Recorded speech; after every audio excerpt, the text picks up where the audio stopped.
Well, you remember in the first reflection we had last month on the Pope's encyclical, Laudato Si,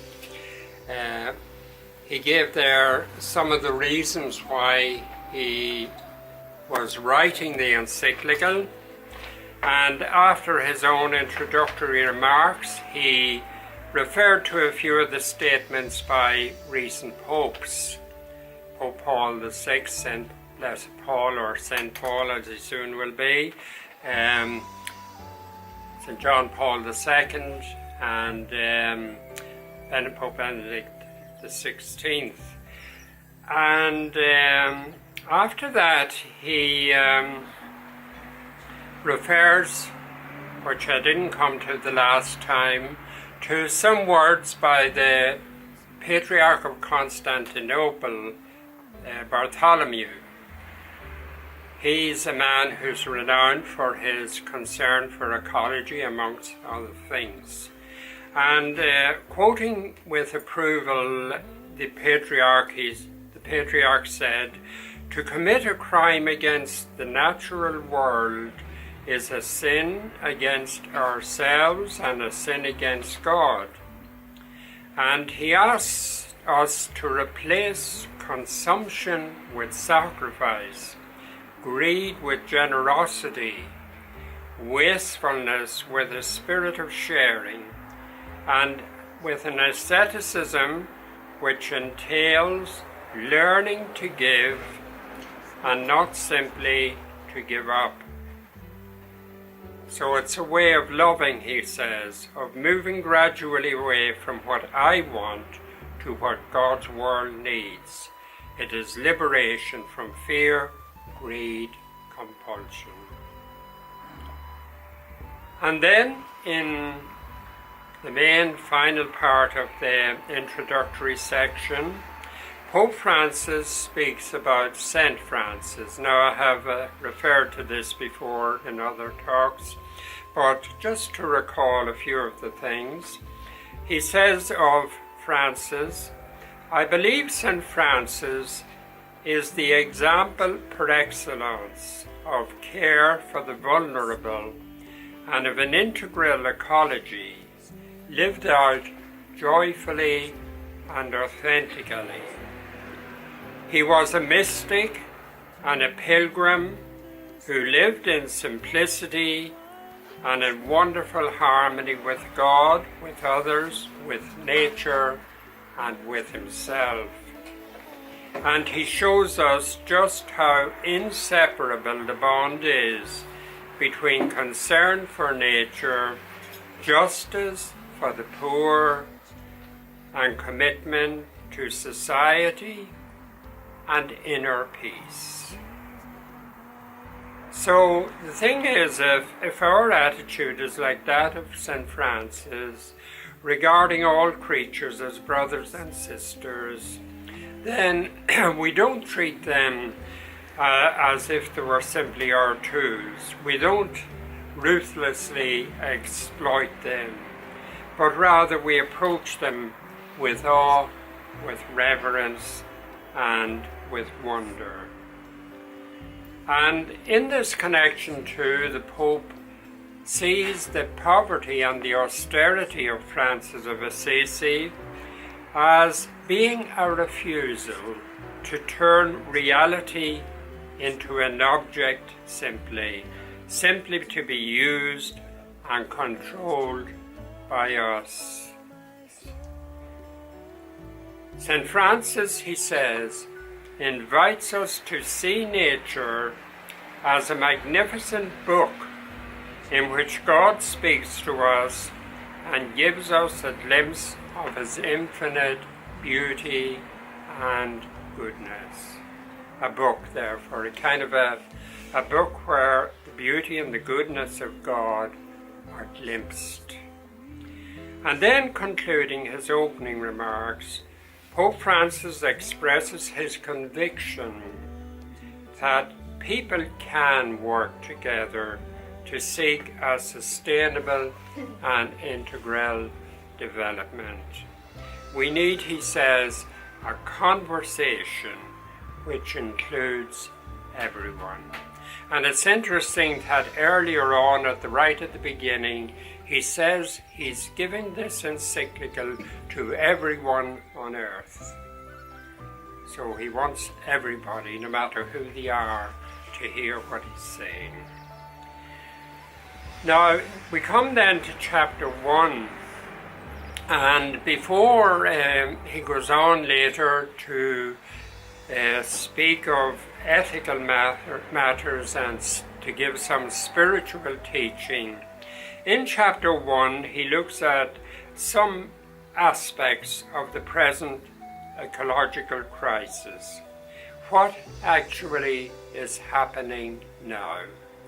And it's practically impossible to summarize what he says, because every sentence and even every phrase adds something. It's like his thoughts coming, he's putting them all down, every one of them, and so there's something different. So it's very hard to summarize, impossible even, but I have put it just in 12 points, that first chapter, so I'll go through them very briefly. First of all, he notes that the increasingly rapid changes affecting humanity and the earth contrast with the slow pace of biological evolution. So a contrast there between the changes affecting humanity and the earth and biological evolution, which is much, much slower. Then it says, what causes great harm are three things: pollution, waste, and the throwaway culture. Now, first of all, pollution arises from fuels, transport, industrial fumes, fertilizers, insecticides, and other causes. As regards waste, hundreds of millions of tons of waste are generated from homes, businesses, construction sites, and other places. And then in regard to the throwaway culture, unlike the natural ecosystems such as plants and animals, our industrial system has not developed the capacity to absorb and reuse waste and byproducts. Obviously that's not 100% because there is a certain amount of recycling, but nothing at all like what would be needed and what could be done. Then he points out there's a warming of the climate along with a constant rise in the level of the sea. Two things connected. Climate change is one of the principal challenges facing humanity today. And as a result of climate change, some animals and plants die out or move away. And this affects people's livelihood, especially the livelihood of the poor. And for that reason, he says, many have had to leave their home places and travel even abroad. But he says they're not treated like refugees are. They're not given any help if that's the reason why they're moving. So they're particularly at a disadvantage. He says humanity needs to respond to this by changes of lifestyle, of production, and of consumption. And he goes on then to speak of greenhouse gases released mainly as a result of human activity, like the use of fossil fuels and other things. And he speaks of deforestation, where forests are cut down, sometimes for agricultural purposes, other times maybe for something else. He interestingly notes that a quarter of the world's population lives on the coast or nearby. That's a huge amount. A quarter of the world's population lives on the coast or nearby, and the mega cities, most of the big cities, are in coastal areas. And so the rise of the sea level is a big factor where that is concerned. Then there's a great shortage of fresh water, and he particularly refers here to Africa, because without fresh water there are lots of deaths, there's a lot of disease spread, dysentery, cholera and other diseases. The underground water resources are often polluted through farming, mining and industrial activities. So he asserts very strongly that water, fresh water, drinkable water, is a basic and universal right, essential for human survival. It's essential for life. Human activity is also greatly responsible for the loss each year of thousands of plants and animal species and the disappearance of many birds and insects. He says, we seem to think that we can substitute an irreplaceable and irretrievable beauty with something which we ourselves have created. And then an interesting phrase he uses, as I see it anyway, he speaks of the Amazon and the Congo basins, two big areas, which are richly biodiverse lungs, which are important for the whole world. We know the importance of lungs, and he regards these basins as a kind of lungs of the world. All of the above lead to a decline in the quality of human life and the breakdown of society. Many cities, for example, have become so big that they're unhealthy because of toxic emissions and urban chaos, he says. Often there are not sufficient green spaces, and sometimes the most beautiful green spaces are privatized. People don't have access to them. Then he speaks of the media and digital world. The omnipresence of the media and digital world can stop people from learning how to live wisely, how to think deeply, and how to love generously. And while internet communication, phones, etc., are very good in many ways, they can deprive us of the face-to-face encounter, where we experience the pain, the fears, and the joys of others. In other words, if we want to really see how many people are in pain, or maybe are joyful, or have needs or whatever, it's so often necessary not just to speak on the phone to them, or to see them maybe even on a mobile phone, but rather to be present with them and to speak to them face to face. The human environment and the natural environment deteriorate together. So here he's pointing out that if we talk about the environment, we must always remember that a true ecological approach always becomes a social approach. It must integrate also questions of justice in debates of the environment.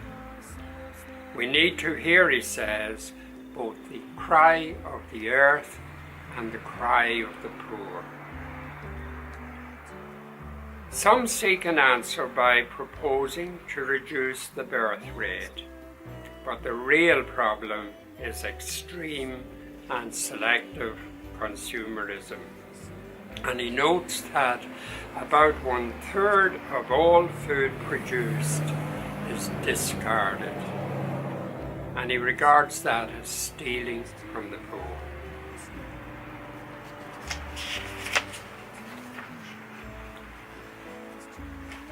Coming to the end of it then, he says, we are called to be instruments of God our Father, so that our planet might be what he desired when he created it, and correspond with his plan for peace, beauty, and fullness.